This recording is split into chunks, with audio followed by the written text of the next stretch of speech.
Tercera práctica: permítete el placer de forma intencional en lugar de dejar que el placer ocurra y luego castigarte. Comienza a permitírtelo conscientemente. Dite a ti mismo: antes voy a descansar, ahora voy a disfrutar esto, no le debo explicaciones a nadie por esto. Convertir el placer en una elección consciente en lugar de algo que simplemente sucedió reduce el poder de la culpa subsiguiente.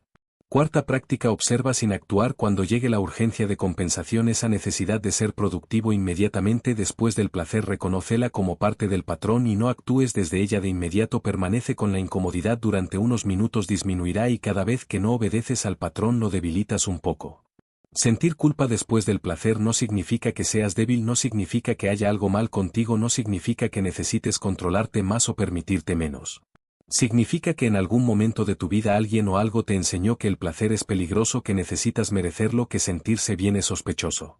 Y lo creíste no porque fueras ingenuo, sino porque eras joven y era el entorno que te rodeaba y era todo lo que tenías como referencia. Pero ya no eres ese niño o esa niña y las reglas que tenían sentido en ese entorno no necesitan gobernar tu vida adulta para siempre. Tu placer no necesita ser justificado, tu descanso no necesita ser merecido, tu deseo no necesita ser castigado. Puedes sentirte bien completamente sin la sombra de la culpa esperando afuera. Esto no es debilidad, es libertad. Con el tiempo el cerebro aprende a asociar el placer con el peligro social inconscientemente. Cada vez que experimentas algo placentero, una parte del cerebro dispara una alerta: cuidado, esto puede no ser bien visto, puede no ser seguro. Y esa alerta llega a ti en forma de culpa. El problema es que creciste, el entorno cambió, las personas que enviaban esos mensajes quizás ya ni siquiera forman parte de tu vida cotidiana, pero el programa sigue ejecutándose porque nadie te enseñó a desinstalarlo. Vamos a adentrarnos un poco en la neurología porque entender el mecanismo hace que todo sea menos misterioso. Cuando experimentas algo placentero, el cerebro libera dopamina, el neurotransmisor asociado con la recompensa, la motivación y el placer. Esta liberación ocurre en el sistema límbico, que es la parte más antigua y emocional del cerebro. Pero tu cerebro también tiene la corteza prefrontal, la parte responsable del juicio, la autoconciencia y la regulación del comportamiento social. Aquí es donde se almacenan los patrones aprendidos sobre lo que está bien y mal, lo que es aceptable y lo que no. En personas que han desarrollado culpa hedónica, estos dos sistemas entran en conflicto constantemente. El sistema de recompensa dice: esto es bueno, disfruta. La corteza prefrontal responde: pero lo mereces, no había algo más importante que hacer. ¿Y si alguien se entera?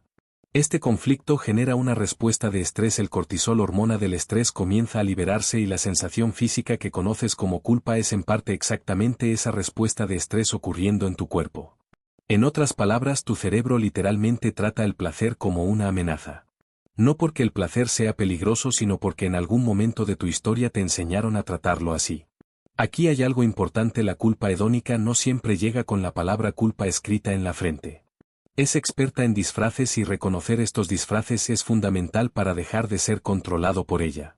Primer disfraz: la compensación inmediata. Justo después de sentir placer sientes una urgencia de hacer algo productivo, de responder mensajes, limpiar la casa, trabajar, hacer ejercicio, como si necesitaras pagar una deuda que no existe. Parece disciplina, en realidad es culpa disfrazada de productividad. Segundo disfraz: la minimización del placer. Empiezas a justificar lo que hiciste incluso antes de que alguien pregunte: solo descansé porque estaba muy cansado, comí esto porque hace días que no me permito nada, no fue tanto tiempo. Te conviertes en tu propio abogado defensor para un juicio que nadie inició. Tercer disfraz: la anticipación de la crítica. Antes de que cualquier persona diga algo ya imaginas lo que dirían, ya construyes en tu mente el argumento de quien te juzgaría y actúas como si ese juicio imaginario ya hubiera ocurrido de verdad. Cuarto disfraz: el placer a medias. Empiezas a permitirte sentir placer pero nunca completamente. Dejas el teléfono al lado durante el descanso, interrumpes el momento antes de terminar, no te entregas de verdad, como si mantener un pie fuera fuera una forma de no merecer la culpa total.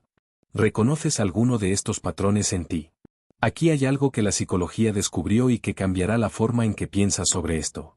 La culpa que sientes después del placer no te convierte en una persona más responsable, no te hace más disciplinado, más ético o más productivo a largo plazo. De hecho, hace lo opuesto. Investigaciones en el área de la autorregulación emocional muestran que las personas que se castigan emocionalmente después de momentos de placer o indulgencia tienden a desarrollar un ciclo predecible: placer, culpa, autocastigo y luego un nuevo episodio de indulgencia aún mayor como respuesta al estrés generado por el autocastigo. En lenguaje simple, la culpa te hace repetir el comportamiento que intentaba evitar. Esto sucede porque el autocastigo es en sí mismo una fuente de estrés y el cerebro bajo estrés busca alivio rápido y el alivio rápido más disponible es exactamente ese placer que estabas tratando de controlar. Entonces la culpa no resuelve nada, alimenta el ciclo. La ironía es que permitirte sentir placer de forma consciente y sin juicio sería mucho más eficaz para cualquier objetivo a largo plazo que la espiral de placer y castigo que crea la culpa. Necesitamos hablar específicamente sobre esto porque es donde la culpa hedónica suele ser más intensa y más silenciosa al mismo tiempo. Muchas personas sienten una capa adicional de vergüenza cuando el placer es de naturaleza sexual, puede ser después de masturbarse, después de tener una fantasía, después de un momento de intimidad o simplemente después de sentir atracción por alguien. La culpa aquí raramente tiene que ver con haber hecho algo malo, tiene que ver con mensajes muy antiguos sobre el cuerpo, sobre el deseo, sobre lo que está permitido sentir. En muchas crianzas el cuerpo fue presentado como algo a ser controlado, no habitado, el deseo fue presentado como debilidad o pecado, la sexualidad fue rodeada de silencio y el silencio alrededor de un tema enseña que ese tema es peligroso. Entonces cuando el deseo aparece como inevitablemente aparece porque es parte de la experiencia humana, la mente asocia automáticamente ese deseo con peligro y el peligro genera culpa y la culpa genera vergüenza y la vergüenza genera silencio y el silencio mantiene el ciclo funcionando por décadas. Lo que la psicología dice claramente es sentir placer sexual, tener fantasías, experimentar deseo, nada de esto dice algo negativo sobre tu carácter, solo dice que eres humano. El juicio que haces sobre ti mismo por sentir estas cosas no vino de dentro, fue puesto ahí desde fuera y tienes derecho a cuestionar si quieres seguir cargando con él. No existe una técnica que disuelva décadas de condicionamiento en un día, pero existen prácticas que con el tiempo reconfiguran la relación de tu cerebro con el placer. Primera práctica: nombra lo que está sucediendo en tiempo real cuando la culpa aparezca después de un momento de placer. En lugar de actuar desde ella, haz una pausa y di internamente: esto es culpa hedónica, mi cerebro está ejecutando un programa antiguo, no hice nada malo. Nombrar la experiencia activa la corteza prefrontal de forma consciente y reduce la intensidad de la respuesta emocional automática. Segunda práctica: cuestiona el origen, no la validez. Pregúntate a ti mismo: ¿de dónde viene esta sensación de que no merezco esto? ¿Quién me enseñó que el placer necesita ser merecido? ¿Esta creencia es mía o fue instalada en mí? No necesitas tener respuestas inmediatas, el simple acto de cuestionar ya comienza a debilitar el programa.